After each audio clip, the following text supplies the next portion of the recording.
サフェザー、ちょっと変わったことやってますね。通常、このボディのサフを塗ると、この茶色自体は通常じゃないですけどね、グレーとかホワイトとかブラックとか塗るじゃないですか。で裏側もちょっと裏側にこの茶色のが回っちゃったけれども、車内もこれ本当はもうちょっと後でここは黒く塗ります。で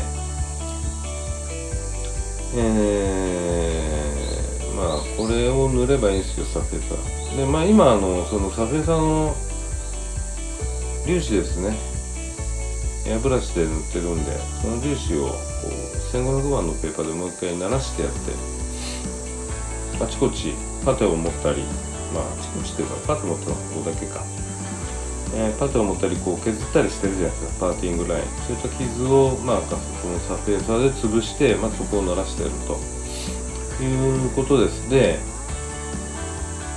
今回はちょっと変わったことをしているということで、茶色のサフェザー、オキサイドレッドですね。オキサイドレッドを使って、ボディ色の下塗りとすると、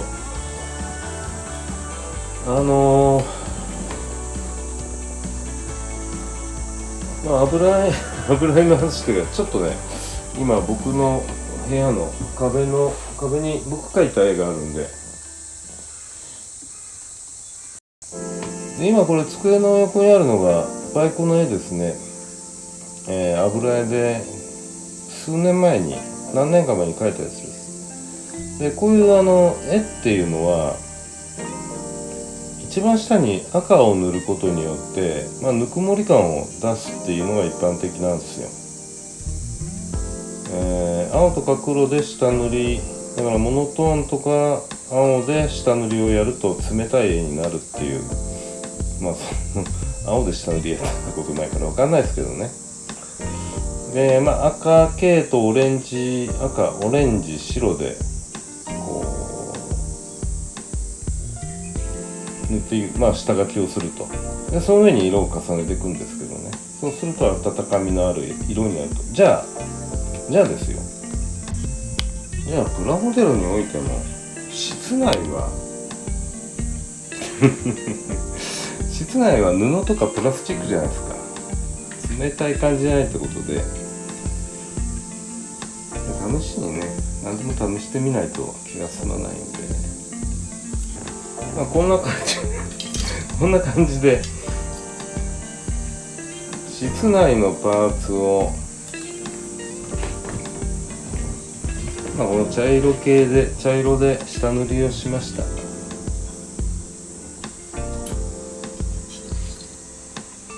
これは違う。これはラジエーターの枠だから、こんな感じね。でこれに黒を塗っていくとどうなのかなと思って、多分大して違いは出ないと思います。今のね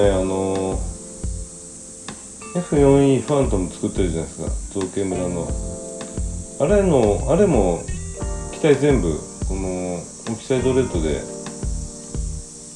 サフ吹きしてるんですよ。で、レドームっていうのは飛行機の一番先端のレーダーが収まってるところ、尖ってるところ、一番前の尖ってるところが黒なんですけど、そこはもうこのオキサイドレッドのサフェーサーの上に直接黒を拭いてあります。でね、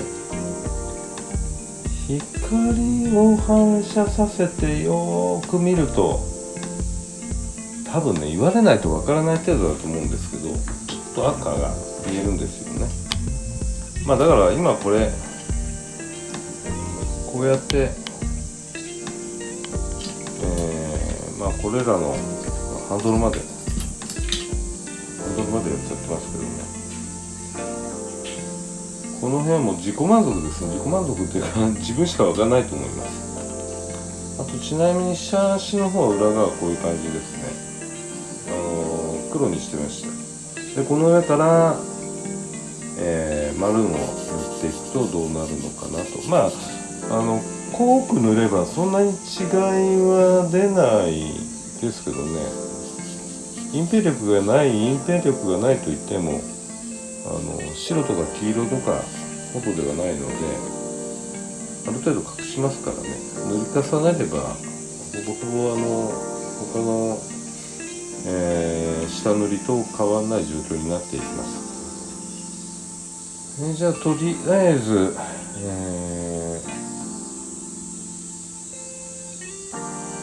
磨いておくか。ボディの方ね、まだ磨いてる途中なんです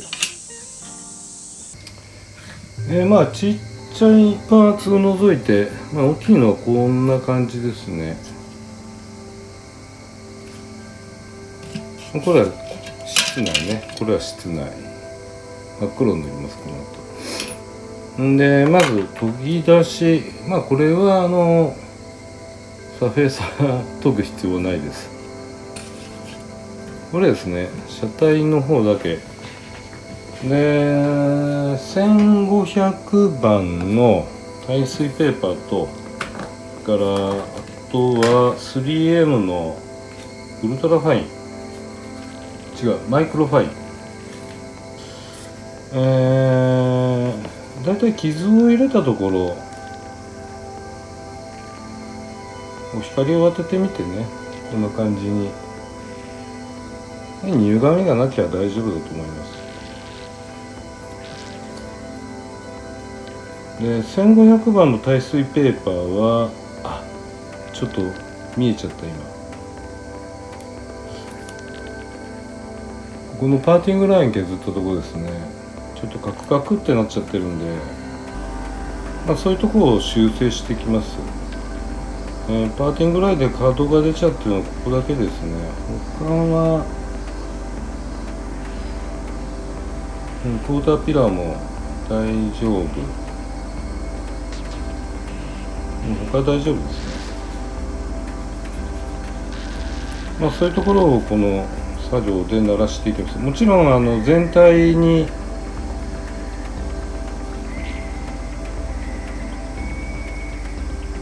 このスポンジヤスリなり1500番のペーパーなり当ててやって、基本的にスポンジヤスリはこういう曲面の部分ですね。で、耐水ペーパーは、比較的平べったいところ、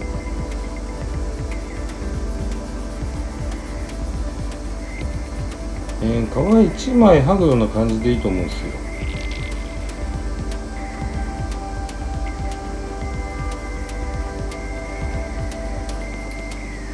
指で触るともう明らかに変わるんで、皿って感じになるんで、それだけでいいと思います。ここはね、どうしようかな。ちょっと角が出てるんで1500じゃ厳しいですよ。一回400番でなだらかにします。これ400番のシアーソフトっていう木工用のスポンジヤスリ、ケーマスポンジですね。当然こんなんであれば下のプラスチックはこんな感じで出ますから、この出ちゃった部分はまたサフェーサーを塗ります。で、とりあえずこれは後でいきます。水溶きでこの段階あんまりやんないんだよな。空研ぎの方が削り具合が分かりやすいってなんですね。で、あとこのキットはほら窓枠、ウィンドモールが別パーツなんで、こういうところの研ぎ出しはしやすいんですよ。いつもこう爪立ててこうやってるじゃないですか。それがないんでね。ただ一箇所、このウエストラインのところどうしても L に曲がってるところがあるんで、今見たところそんなブツブツは出てないんですけど、この後塗料を重ねていくと、塗装を重ねていくとこういうとこブツブツが残っちゃうんで、いくらかは今のこのサフェーサーも影響する可能性がありますから、できるだけ研ぎにくい部分がこの段階からきれいにしていけばいいのかもしれないし、じゃあマルーンをね、このオキサイドレッドの上に実際に塗っていってどんなになるのってことなんですけど、まあ牛乳パックの裏と同じですよ。で、まあ、当然中途半端にね薄くは塗らないんで、ある程度は塗り重ねますからね。実際あんまり変わらなくなる可能性があるんですよ。ただ太陽光なんか入った場合に差は出るのかなという気がします。でまずこの裏側ね、この部分とこの部分、まあこれさすがにねシャーシをつけては塗らないです、いくらなんでも。でまず隠れる部分ね、前も話してたここの内側だけ、ちょっとねこれだとここに塗料が回ると差がおそらく出てくると思うんで、ちょっとここは養生しております。マスキングしていきます。でまあ今マスキングテープ買ってきたんですけど、ほんの少しもうコンマ何ミリか、なんていうんだろう、エッジから内側に向かって要はテープが飛び出る感じですね。でないと帽子が何かが出ればそこで塗料ダウンになっちゃいますから。であまり飛び出してても今度このマルーンが乗りませんからね。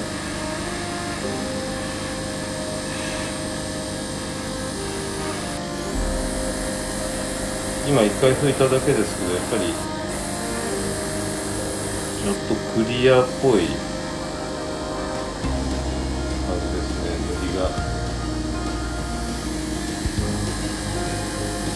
で裏側は先日お話ししたようにちょっと暗い感じにしたいんで、ボディ側に塗料が回らない程度に、だから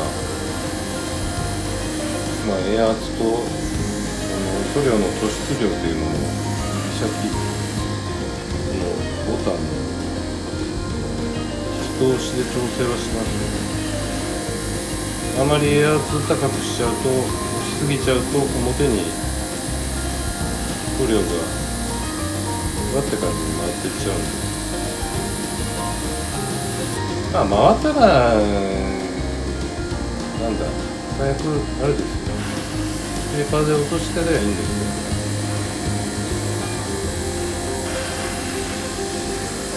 この辺のフレームのツヤはもうそんなに気にしないですよ、僕は。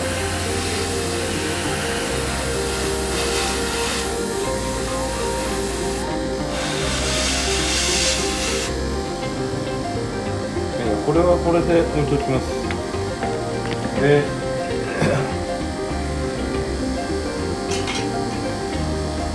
シャーシですね。まずこのエンジンルームの中のこの辺塗っちゃいますか、先に。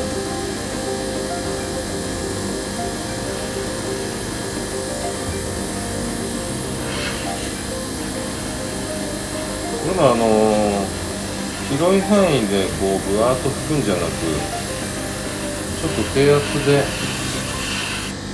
細拭きで塗った方が塗りやすいと思います。囲まれてる部分なんで、ボディみたいにね四角いものを塗るんであれば、思い切り引いて思い切り圧かけていいと思うんですけど、含まってる部分があるのでだと多分うまく塗れないし、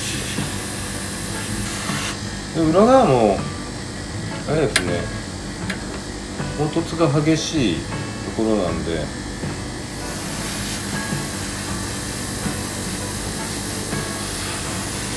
多少こう遅めに拭いてやった方が塗りやすいと思いますね。あんまり広くやるんじゃなくて、なんかね、広くやるのもったいないでしょ塗料が。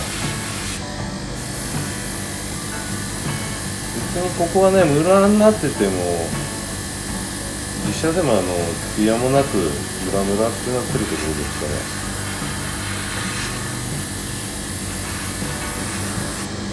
これぐらい暗くしておきたいなっていうのがあったんですよ。表はこれぐらい明るい、ボンネットの裏も塗って、こんな感じなんで、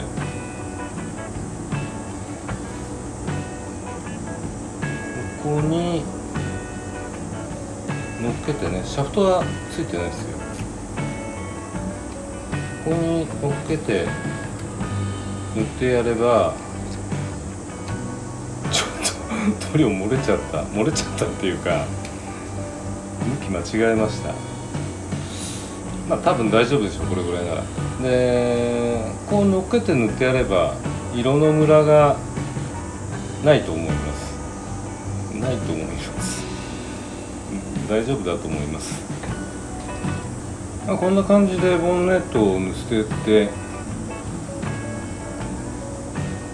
あとはこれ塗っていくだけですね。でどうしようかな。特に気にするのはムラだけかな。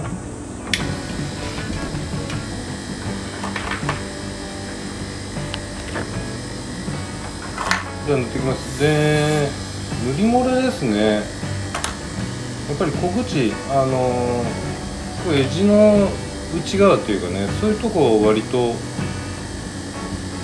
ラが出ちゃうことが、塗り忘れっていうかね、そういうのが出る可能性があるんで、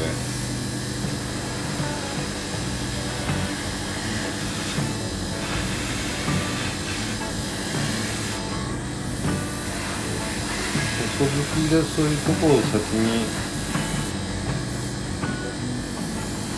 塗っとけば忘れることはないと思います。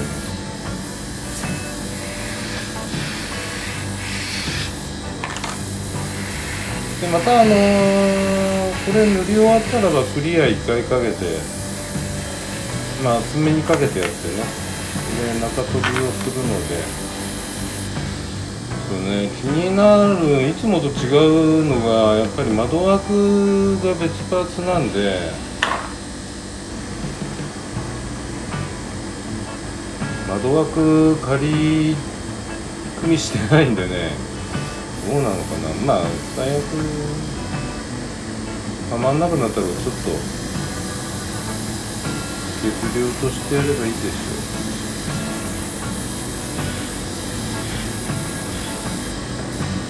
確かにこうエッジの部分こう塗るんであれば、ここだけこの周りだけ濃くなるから、結局完全に塗っちゃうことは塗っちゃうんですよね。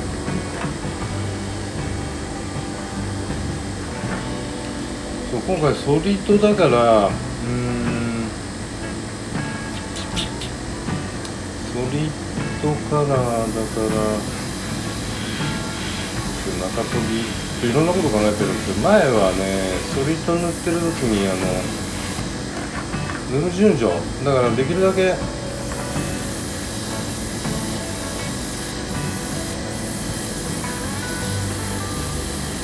こう塗った次の面に塗ったばかりの面に塗料がかからないような塗り方。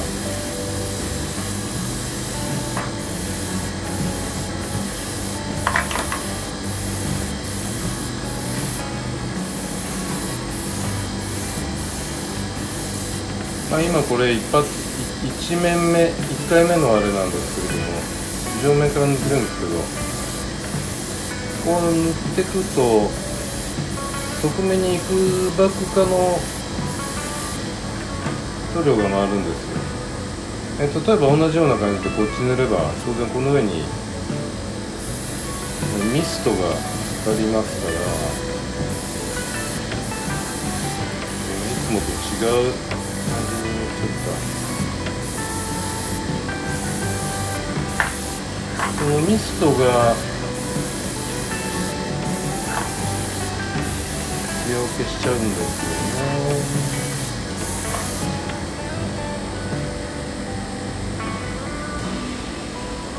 今回この目玉のとこもあるんでね、目玉の奥もちゃんとうまく塗っておかないと結構服塗っちゃうと思いますね。あんまり下側と、下側はあえて薄く塗ってあるからあれ以上そこまでは濃い色にはならないですけどね。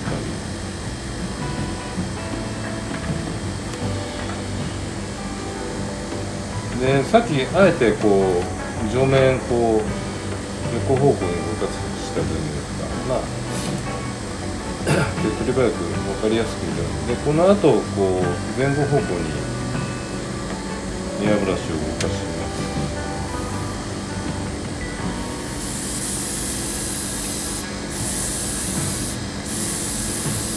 まず縦横に塗るわけだからムラが出にくいってことですね。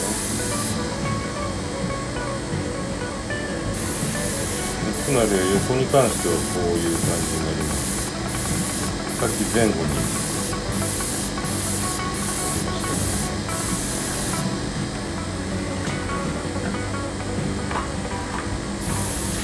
でこれでできるだけこう寝かせて、だから斜め下から塗ってるような感じで塗ってやればミストはループに乗りにくいはずです。でちょっと置いといて軽く乾燥ですね。特に乾燥機はこの段階では使わない。あとこの屋根、この塗装ブースがこういう感じです。吸引してるものはないです。換気扇はついてないです。代わりにこの上の方で窓に向かってサーキュレーターを回してます。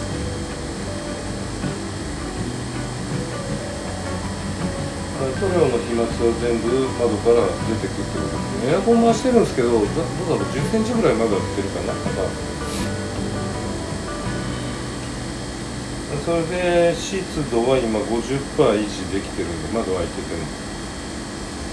でこれで屋根があるから当然キットの方には、車の方にはホコリはいかないですし、その手前のここで、上に吸い出されてる風があるんで、この中にこうホコリは入っていかないですよ。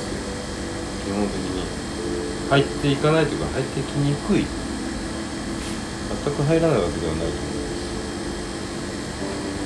います。ちょっと匂い嗅いでみて、シンナーの匂いしなくなったらもう次の塗ってっちゃいますね。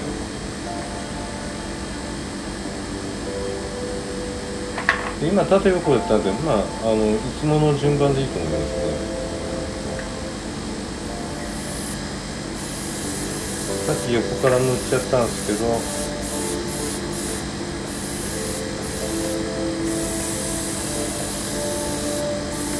順番的には横だったんですけど、縦横ときたんで、ここで前後塗っても大丈夫。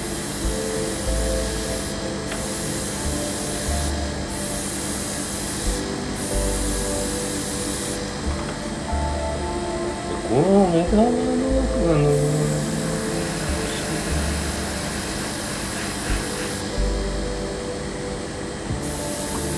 ここもちょっと弱いかな。この辺りでもしかしたらムラになるかもしれない。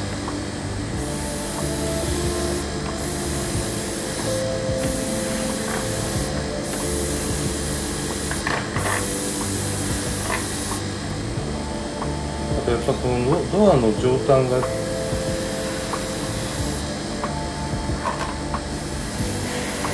ムラとして出やすいような感じがしますね。やっぱりエッジはエッジ近くは薄くなるね。やっぱり隠蔽力弱いわ。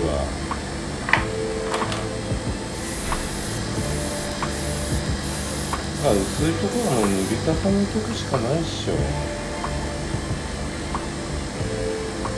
で後で室内塗るんすけど今まで室内黒で塗って違う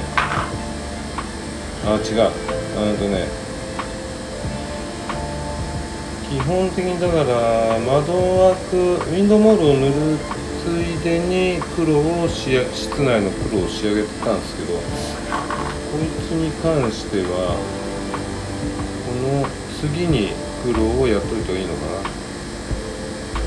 な。この開口部の周りしっかりマスキングしてやれば塗れると思います。で中にクリア入る分には特に関係ない。さっきのこれね、ここルーフこんだけあれしてるんですよね。サイドのこの縁の部分にこうミストがかかっちゃってツヤが消えちゃう。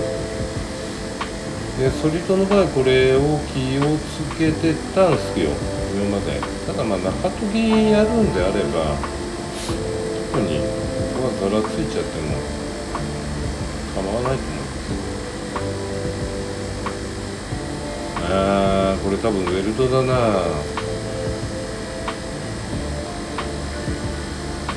クォーターピラーの後ろの方に線が1本出てます。多分ウェルドだと思います。落としてた。ここは1本あったんですよ。ルーフはほんのわずかに今この辺に見えてますけどね。一応削ったんですけど削りきれてないね。これぐらいならば飛び出して消えてくと思います。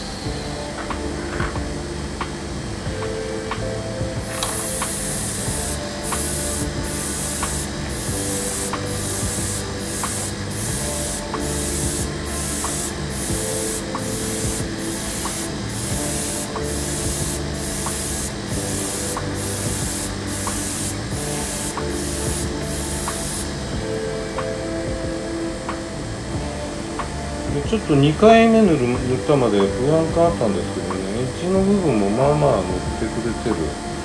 もう1回塗れば多分終わりですね。もう1回っていうか前後方向に塗ってやればいいんじゃないかな。ざっと表面乾いたんでやっぱり 0.5 で塗ると結構ニュニャって感じになりますね。でまずこれ奥の方はね多分まだ乾いていないんで初期乾燥機の中打ち込んできます。で色味的にはこれ黒サフの上から塗った色分かりにくいな。これ多分分かんないだろうね。どうだろうね。これ若干茶色みが出てると思うんですよね。この前のテストピースこんな感じなんですけど、それ以上に色はのせたんで、若干やっぱりグレーサフよりも私は赤っぽいのかな。当たり前ですね。下が赤いですからね。でこれ初期乾燥機の中で乾かしてくる前にもう一度エッジ近くね、エッジの両側とか色が伸びてしまって茶色が出てないかどうかのチェックは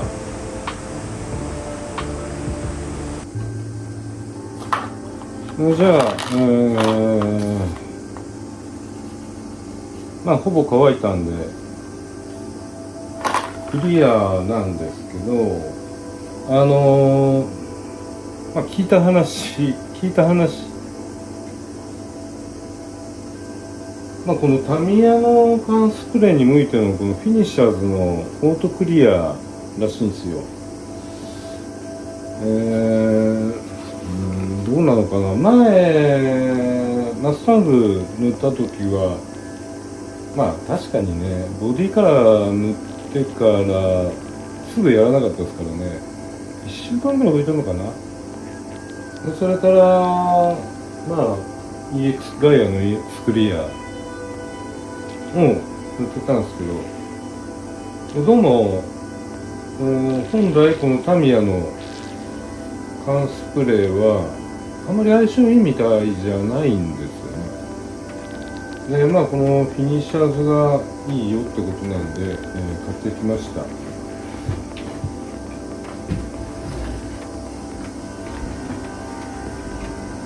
でそのフィニッシャーズを拭いていきます。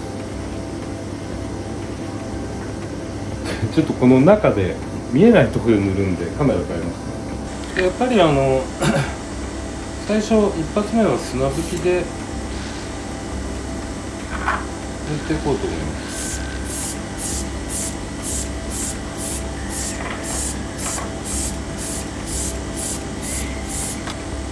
でずっと今砂拭きしたんでちょっと置いときますね。でざっとまた匂いで判断してですけどね、乾いたら本拭きいっちゃいます。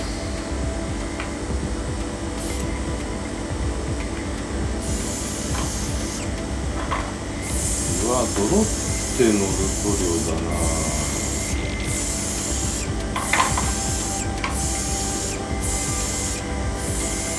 めっちゃ厚塗りになる。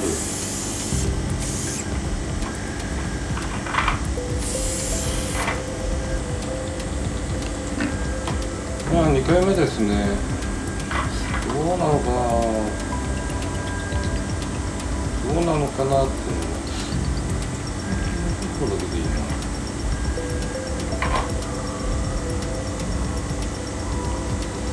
上面は上面は縦横の方がいいですね。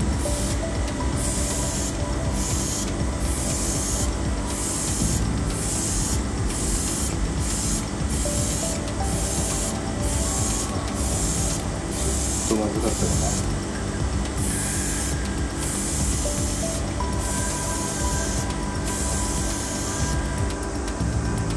な。なので今の感じで塗ると一番厚く塗れるのかなと思います。3回4回塗った方がいいかな。いいな、この塗りやすい。磨いてみないと分かんないですけどね。あと僕はあれです、墨入れはしない人なんで、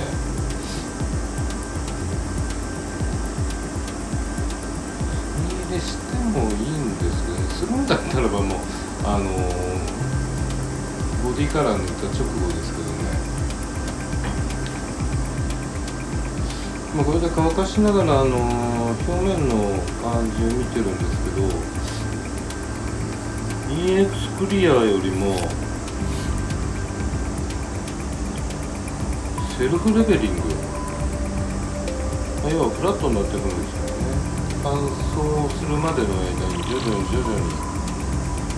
平滑になっていく、置いとけば。でかといって極端に乾燥が遅いわけではないので、あとは硬いっていうんですね。塗膜が硬いっていうのがどの程度なものなのか、それはちょっと磨いてみないとわからない。今日昼間、クリア塗って、で乾燥機1時間ぐらい入れといたんですけど、気温はねやっぱり33度4度かな。でその中で乾燥機なんで結構な温度になってるので、ちょっとまだ触った感じ、表面的には乾いてますけどね、まだちょっとなんていうんだろう、こうっかかるような感じ、指にまだちょっと早いかなって感じなんですよ。もうちょっと硬くなるはずなんで、これは明日あたりからかな、中解きできるのはですね。で現状こんな感じですね。ザラザラ、こんな感じのザラザラ感にはなってます。あれ以上近づけるとは無理ですから、でもう垂れる寸前ですね。塗り方はブワって感じでしたからね。塗膜の厚みは割と出たと思います。じゃあ次回は中研ぎとその後のクリア塗装ですね。